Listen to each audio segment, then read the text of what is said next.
Individualité et individualité. Je trouvais ça rigolo de parler de ça, surtout qu'il y a un des deux mots qu'on n'utilise jamais, sur un petit peu la charge énergétique des mots autour de ça. En fait, il y a Krishnamurti, peut-être que vous le connaissez.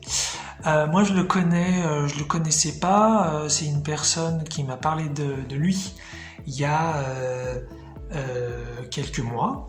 Et puis j'ai regardé comme ça une vidéo. Apparemment, c'est quelqu'un de très connu, quelqu'un de très sage, qui a écrit plein de bouquins. Et il y a plein de vidéos de lui où il dit des choses très profondes sur l'existence. Et en fait, j'ai vite arrêté parce que je sentais que vibratoirement on collait pas trop. On n'avait pas forcément la même vision, mais le tout début de ce que j'ai vu, j'ai trouvé ça trop bien. Il parlait justement d'individualité. Et il a dit un truc, et j'ai dit mais oui, mais c'est trop ça, c'est comme ça que je pense et tout, mais c'est juste que lui il a mis un mot dessus qui était génial. Et en fait il a dit que il a défini ce qu'était qu'un individu, et voilà. Et donc avant de dire la suite, donc nous dans le langage commun, quand on dit individu, on sait tout ce que ça veut dire une personne tout simplement. Et puis peut-être que quand on dit individualiste, on entend par là davantage être beaucoup plus centré sur soi, sur ses besoins personnels. Limite individualiste, ça voudrait limite dire égoïste, même si c'est pas exactement ça. En tout cas énergétiquement, dans l'approche.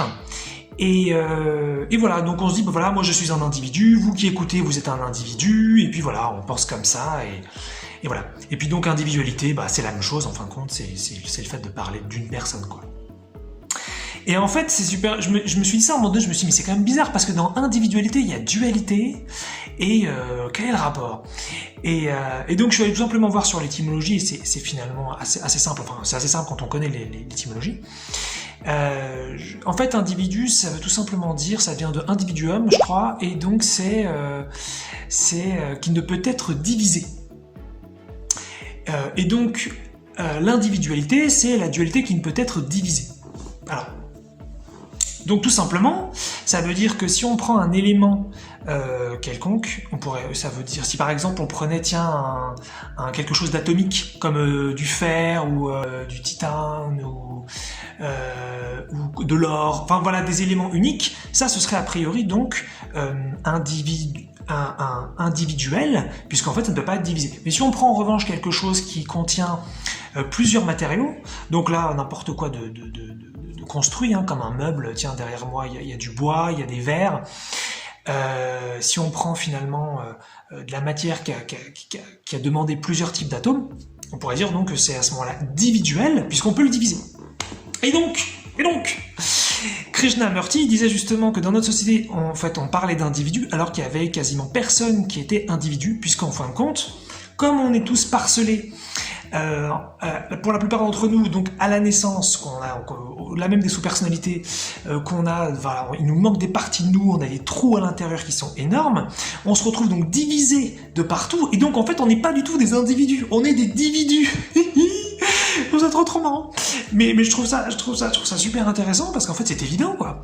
Je veux dire que tant qu'on s'est pas retrouvé pleinement, tant qu'on a oublié qui on était, et que peut-être même on s'est construit avec des fausses choses, ou en tout cas qu'on n'est pas encore complet sur qui on est vraiment, nous ne sommes pas des individus, nous sommes des dividus. Je trouve ça énorme, quoi. Et donc normalement justement un individu ce serait quelque chose qui ne peut être divisé. Donc ce qui voudrait dire que normalement à la naissance il n'y aurait pas de fragmentation, on ne perdrait pas des parties de nous, et donc on serait complet tout de suite. Mais en fait non, pour des mécanismes où je n'ai pas la conscience pour expliquer, pour des raisons donc particulières, et bien non, voilà, à la naissance on perd plein de parties de nous, et on perd pas les mêmes chacun. Voilà, il y en a qui perdent la confiance en soi, d'autres qui perdent leur vérité interne, ils ont constamment besoin qu'on leur dise ce qui est vrai, d'autres ils vont perdre peut-être une vibration d'argent, donc ils ont beaucoup de mal à avoir de l'argent dans leur vie, enfin bref, on va trouver plein de cas différents.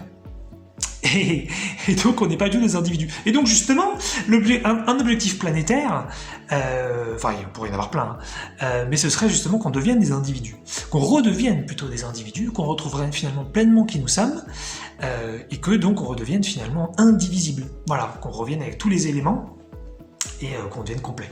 Donc je trouve ça super marrant, parce que, voilà, et donc l'individualité, ce serait justement la dualité qui ne peut être divisée, c'est-à-dire, en fin de compte, le tout, c'est-à-dire l'origine, quoi. Or, justement, la dualité, c'est le truc qui se sépare un peu en deux. Après, il y a la polarité où il y a plus de pôles, mais sinon, la dualité, c'est deux trucs. En fait, c'est une illusion, puisque a priori, on reste un tout le temps.